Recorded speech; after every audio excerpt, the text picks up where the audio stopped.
Okay, so hello everyone again. My name is Andrej. I'm engineering manager of MMB and Booking Core tribe. And here with me is also Vienda or Jan Koriciak, who is engineering lead actually in our tribe. Uh, we have 10 minutes, so we'll try to do a lightning talk about what we do and to try to present you to move you closer, at least from the higher perspective. So first, thanks Jirka about the great presentation about the search team, and it gave us a great intro for our presentation, because when our search team prepares all the data actually on the whole inventory, and our customer during our customer journey decides to book it, he will land on this page.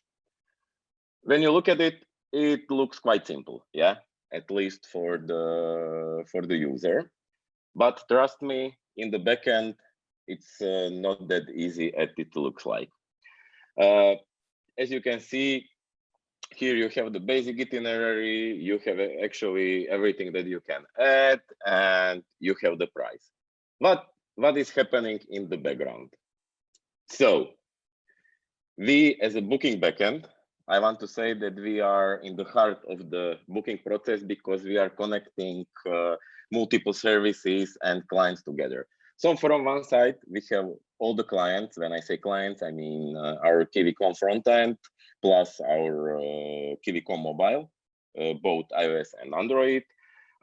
Also, we have a lot of partners. Partners are B2B corporations. So big companies that are also trying to book via us. And we need to take in consideration both of these groups. For this, we are also communicating, obviously, with search, but also with ancillaries and fintech, and also for the internal services with auto booking and CS systems. So when you land from the search to a booking, you are ours until you finish your booking till the end. How do we do it actually? So when I say connecting the services, I would say this is our main product. We don't have a shiny front end. We don't have shiny images to show you, but it's simply REST API as our main product. What will happen during the customer journey when the customer lands on the booking page? When you think in your head, it's quite simple. So first of all, he will choose the flight, he will try to book it. And what do you think what we do? Normally, before Kiwi, I thought it's quite simple. You just ping the airline, you book it, and that's it. Unfortunately, it doesn't work like that. So during the booking process, first thing that can happen is that prices can change, or even actually that flight doesn't exist anymore because of the cancellation or because of the bankruptcy of that company. So what is our main strategy here is to keep the data integrity of all the things. When I say data integrity, I want to say that we should be always the single point of truth for all the bookings that happens in KiwiCom.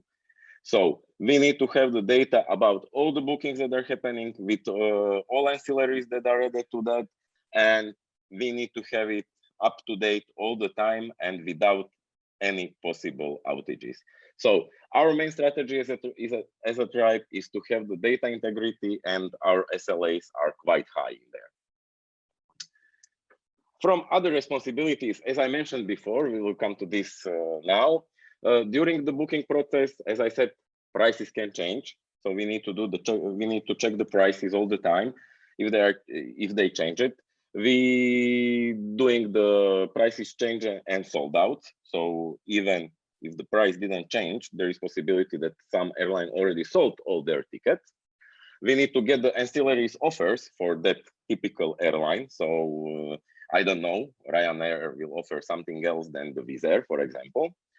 We need to handle the payment also together with the fintech.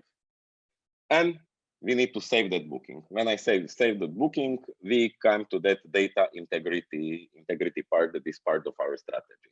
But our story will not end there. We also have the post-booking changes. So there are possibility that you will do the booking, but the changes will occur. Either that flight will be late, either the flight will be totally canceled, either you will miss your flight. So we need to handle also all that changes. Or you decided that you need to add another bag. We will need to handle that also. Or imagine something similar that happened now. It's Corona, and we have flight disruption. So all the countries closed the borders. Some airlines bankrupted. Some didn't fly anymore, and we needed to handle it out and to take our customers home. For this, we are collecting also large scale of data where we are checking if that flight is still existent or it is canceled, and if we get the data, when it will be canceled, so we can to offer the alternatives to our customers really fast. Also, we are storing invoices and boarding passes, which as a customer you will need at your airport.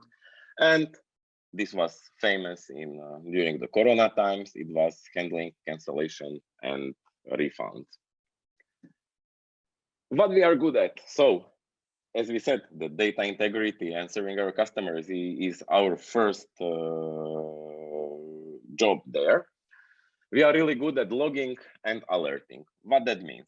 So when you are handling booking, you need to have all the data and all the trackbacks what happened with that exact booking. Either you will need to have it because there will be some changes on it. Either you will need to have it because customer wants to know it, but you need to have all the logs there. And alerting, which is quite famous actually in booking backend. That's the first priority because booking process simply must work, okay? So as I wrote it here, we need to spot problems before most customers do. It's even better before customers do, but that's not totally realistic. But we need to spot problems before most customers do and to fix them quite quickly. And which technologies we use for this? I will go from the bottom top. So as we said, we are good in alerting. Our main tools are Datadog, StructLog, Sentry, and very famous PagerDuty. They sometimes wake you up during the night. Our main technology is Python 3.6 and G-Event. And as we said, that our main product is RESTful APIs. We use Connexion with Swagger and Flex, and we are serving around 200 requests per second. Now we come also to the data integrity part. For databases, we use SQL Alchemy. And for async tasks, we use Celery, and we are handling, as you can see, 520K async tasks per day. This was very short intro about our team. So if you are if you like alerting, if you are logging, if you like customer journey and make customer happy, we are hiring. You can find everything at code.kiwi.com. We are looking mostly for senior Python developers with quite an experience, and you can join a really intelligent team with a really high percentage of seniors already there. So thank you, and if you have some questions, two of us are here, shoot it out now.